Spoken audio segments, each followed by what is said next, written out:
होमिओपॅथीमध्ये erectile डिस्फंक्शनसाठी अनेक चांगली औषधे आहेत। इरेक्टाईल डिस्फंक्शन म्हणजे काय? एखाद्या पुरुषाला लैंगिक संबंधादरम्यान लिंगाला ताठरपणा कमी असणे किंवा ताठरपणा टिकवणे अवघड जाते, तसेच इच्छा न होणे किंवा इच्छा कमी होणे। तर अशी समस्या अनेक कारणांमुळे होऊ शकते आणि कुठल्याही वयाच्या पुरुषाला ती होऊ शकते। 40 नंतर ही समस्या अधिक सामान्य बाब आहे। कधीतरी इरेक्टाईल डिस्फंक्शन होणे ठीक आहे, पण जर वारंवार होत असेल तर मात्र चिंतेचा विषय असून होमिओपॅथिक उपचार गरजेचे आहे। आता इरेक्टाईल डिस्फंक्शनची कारणे काय आहेत ते बघूया। हार्मोनल असंतुलन, कमी टेस्टोस्टेरॉन पातळीमुळे इरेक्टाईल डिस्फंक्शन असू शकते। तसेच हार्मोनल असंतुलनामुळे शरीराच्या इतर कार्यावर परिणाम होत असतो।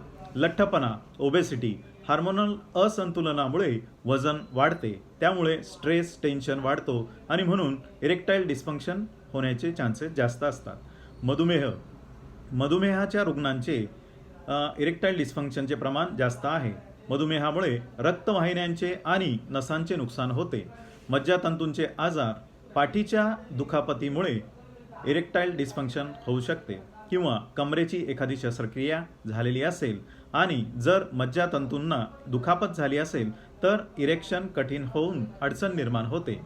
अशक्तपणा, मानसिक किंवा शारीरिक एखाद्या आजारामुळे आलेला अशक्तपणा, मानसिक कारणे, डिप्रेशनमुळे आत्मविश्वास कमी होऊन सेक्समध्ये इंटरेस्ट कमी होतो व इरेक्शनमध्ये अडचणी निर्माण होतात। तणाव, चिंता, स्ट्रेस टेन्शन, मानसिक तणावामुळे मेंदू जो मेसेज शरीराला पाठवतो तो पोहोचत नसल्यामुळे इरेक्टाईल डिस्फंक्शन होऊ शकते। नात्यातील समस्या, वैवाहिक नात्यामध्ये ताणतणाव, एकमेकांशी न पटणे, भांडण आणि एकमेकांवर संशय घेणे यामुळे पण इरेक्टाईल डिस्फंक्शन होऊ शकते। लैंगिक कार्याविषयी चिंता, इरेक्टाईल डिस्फंक्शन होत असेल तर नेक्स्ट टाइम जास्त बर्डन येते, ताठरपणा येईल की नाही या गोष्टीचा आत्मविश्वास नाही राहत, त्यामुळे इरेक्टाईल डिस्फंक्शन होऊ शकते। लैंगिक परफॉर्मन्सबद्दल जास्तीची चिंता किंवा अपेक्षामुळे मानसिक ताण याचा डायरेक्ट परिणाम इरेक्टाईल डिस्फंक्शनवर होत असतो। लाईफस्टाईलची कारणे म्हणजे आपली रोजची दैनंदिनी, असमतोल आहार, पोषक तत्वांची कमी, फास्ट फूड, जंक फूड खाणे, शारीरिक हालचाल कमी असणे, व्यायामाच्या अभावामुळे वजन वाढते, हे एक प्रकारची शिथिलता निर्माण करते। परिणामी रक्त प्रवाह कमी होऊन हार्मोनल असंतुलन होते। व्यसनाधीनता, अति किंवा जास्त मद्यपानामुळे देखील इरेक्टाईल डिस्फंक्शन समस्या उद्भवू शकते। अल्कोहोलमुळे शरीरामध्ये मंदपणा येऊन नसांवर परिणाम होतो, म्हणूनच इरेक्शनचे मेसेज शरीरापर्यंत पोहोचत नाही, म्हणूनच इरेक्टाईल डिस्फंक्शन होते।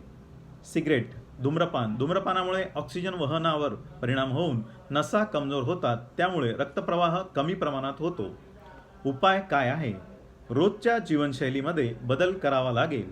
नियमित व्यायाम, पायी फिरायला जाणे, तसेच संतुलित आहार घेणे, अल्कोहोल, धूम्रपान कमी करणे जेणेकरून रक्तप्रवाह सुरळीत होईल। योग, ध्यानधारणा, आवडीचा छंद जोपासणे। तर मित्रांनो, इरेक्टाईल डिस्फंक्शन ही एक सामान्य समस्या आहे। योग्य दैनंदिनी, योग्य आहार आणि रोज व्यायाम किंवा पायी फिरणे तसेच योग्य होमिओपॅथिक उपचाराद्वारे तुमचे लैंगिक आरोग्य सुधारेल व आत्मविश्वास परत मिळेल। तर काळजी करू नका।